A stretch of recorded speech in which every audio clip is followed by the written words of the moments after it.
Hi, I'm Lena Philemon, and this is my case study presentation. The client I chose for this case study I have worked with for the past 3 years.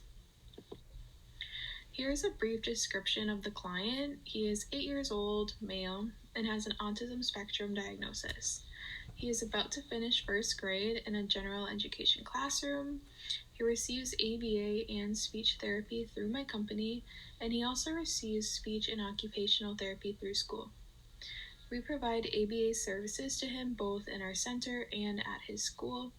During the school year, he comes to our center 1 day a week, and techs go to school with him 3 days a week. For communication, he has an AAC device, LAMP specifically, and we are still working on teaching this program.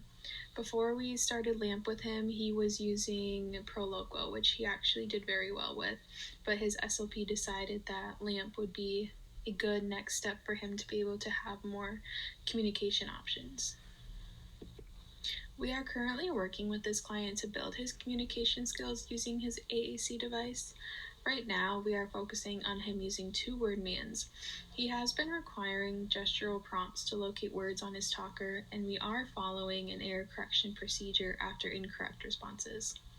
We are also focusing on specific functional phrases such as help me, go out, don't do, as recommended by his SLP.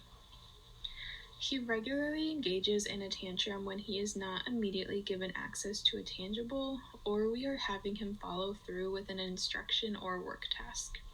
His tantrums include behaviors of crying, dropping to the ground, headbanging, and eloping. Lastly, this client has delayed social skills compared to his typically developing peers. He requires frequent prompting to engage in appropriate peer interactions. Currently, we are focusing on teaching him to man to peers as well as play in functional play with them outside, such as kicking a ball back and forth. We have also observed him engaging in tantrums after placing an instruction to engage and play near peers. For example, my company does centers every day for half an hour, which involves every client playing with one center activity together for 10 minutes at a time. During centers, we work on peer goals like sharing, manding, and parallel play. For the past 2 weeks, he has engaged in a tantrum after we placed the instruction for him to head to centers. Since starting services, we have used the Verbal Behavior Milestones and Placement Program, the VBMAP, assessment every 6 months for reevaluation. This assessment was chosen as he is an early learner. It allows us to identify his language acquisition skills, and it provides us with ways to break down milestones into smaller skills. So as of May 2024, he scored an 88.5 on the milestones, which I'll review briefly over the next 3 slides, and then he scored a 23 on the barriers. So his score on the barriers is due to impaired scanning due to a lack of attending and or engaging in vocal stereotypy. I often see him with goals after me placing the SD. He'll kind of just hit anything on the table, any of the cards. And so we've been trying a few different techniques to try to help him start attending more to the SD and looking at the cards before making selections.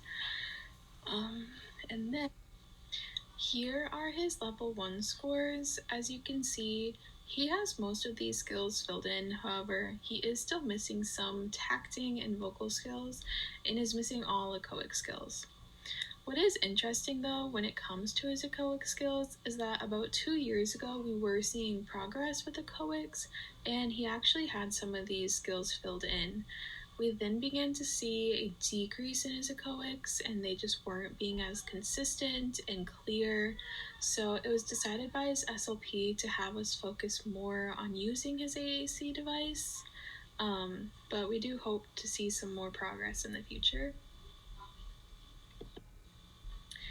Now, these are his level 2 scores. He has less skills in this level, as a lot of these skills are what we're currently working on, and hope to see some more progress in. And then for level 3, he does have a few of these skills, but again, we are still working on teaching these skills. Okay, that is the end of the first part of the case study presentation, and thank you for listening.